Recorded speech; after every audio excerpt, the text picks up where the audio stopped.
बदतमीज, तेरी हिम्मत कैसे हुई मेरी गाड़ी पे रख के अपना खाना खाने की? मैडम पागल हो क्या? खाना ही तो खा रहा हूँ, आपकी गाड़ी थोड़ी ना खा गया। अरे मेरी गाड़ी नहीं खा गया तो मेरी गाड़ी पे रख कैसे लिया तूने?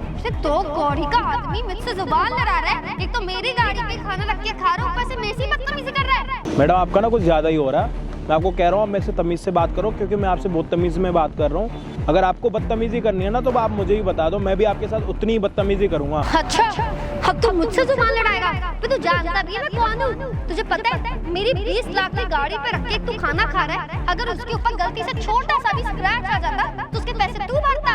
वैसे भी तेरी हालात देख के तो लग नहीं रहा कि तेरे पास देने के लिए 100 रुपए भी होंगे, और यहाँ पे तू मेरी गाड़ी पे रख के खा रहा है। तुम जैसे लोगों की जगह ना नीचे जमीन पे बैठ के खाने की है, मेरी गाड़ी के ऊपर रख के खाने की नहीं है। मैडम आप ना बहुत बदतमीजी कर रहे हो। इसका मतलब ये नहीं कि आप मुझे कुछ भी बोलते जाओगे और मैं आपकी हर बात सुनता जाऊंगा। ये आपके कौन है? पापा है मेरे। क्यों?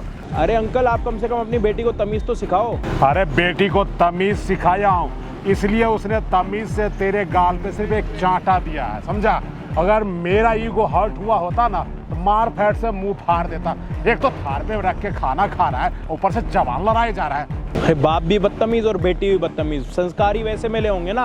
अबे ओए, तेरी हिम्मत कैसी हुई मैं बदतमीज बोलने की? हाँ, पहले खुद हरकतें करते ऊपर से हमें बोल रहा है। अरे हम जैसे लोगों का लेवल ऑफ स्टैंडर्ड देखे, कपड़े देखे, कहाँ से आते हैं हम लोग, साउथ दिल्ली के रहने वाले। और तुम जैसे लोगों को देखो, उत्तम नगर वगैरह से उठ के आ जाते हो मुंह उठा के और हमसे जुबान लड़ाते हो। अबे अपना ना क्लास देख के बात कर, समझा? अगर मैंने चाटा और बजा दिया ना तो रोता फिरेगा। तूने अब की बार मेरे ऊपर अगर हाथ उठा दिया ना, इतने रेपटे बजाऊंगा ना तेरे, तू खुद ना उछलती उछलती पहुंच जाएगी मनाली। समझ आ रही है तेरे? बहुत तेरी इज्जत कर ली।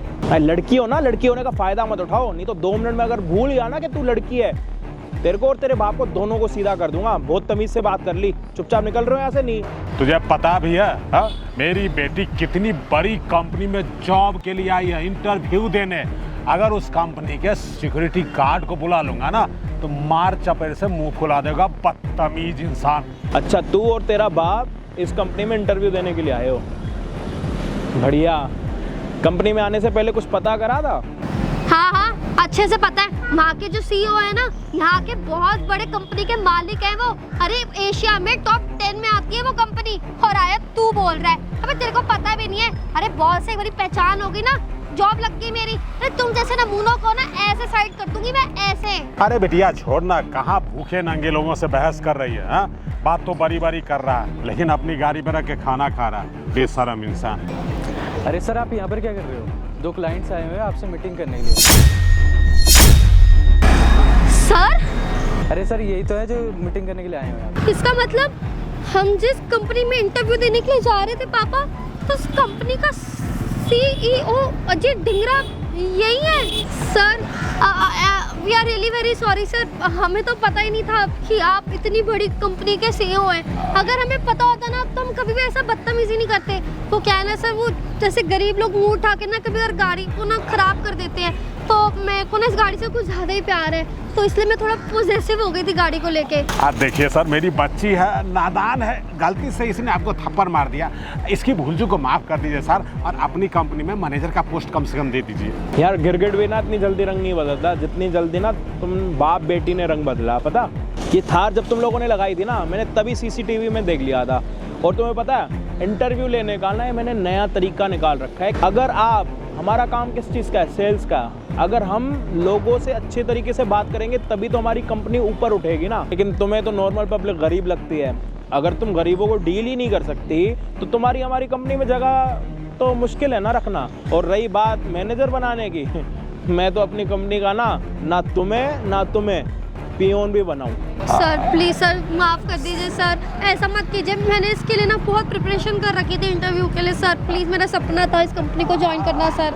हाँ सर, मेरी बेटी बिल्कुल सही कह रही है। वो आपकी कंपनी ज्वाइन करने के लिए काफ़ी दिनों से मेहनत कर रहे थे। प्लीज़ सर माफ़ कर दीजिए और जॉब दे दीजिए। जो तुम्हारा और तुम्हारी बेटी का सपना है ना, अफसोस वो सिर्फ सपना ही रहेगा, क्योंकि मैं सिर्फ अपनी कंपनी में ना इज्जतदार लोगों को रखता हूँ, ना कि बदतमीज़ों को।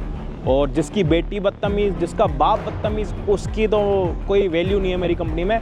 और अगर मैंने तुम लोगों को अपनी कंपनी में रख लिया ना, तो इससे मेरी कंपनी की रेपुटेशन डाउन हो जाएगी। ना तुमने जाना ना पहचाना, तुमने मेरे ऊपर थप्पड़ उठा लिया, अब उसका अंजाम तो भुगतो। अगर मैं भी तुम्हारी तरह होता तो मैं थप्पड़ मार लेता, तुम में और मेरे में क्या ही फ़र्क रह जाता। मैं 2 मिनट के लिए तुम्हें अपनी कंपनी में रख सकता था, लेकिन तुम्हारे पापा ने जब तुम्हारा साथ दे दिया ना, तो आप उसी टाइम ही यहाँ से फेल हो गई। खैर जाओ, गुड लक, कहीं और ट्राई करो किसी अच्छी कंपनी में। 10-12 हज़ार रुपये की तो नौकरी मिल ही जाएगी तुम्हें। Sir sorry sir. अरे रहने दे बेटी, गलती तो हमारी है, कोई बात नहीं, चल।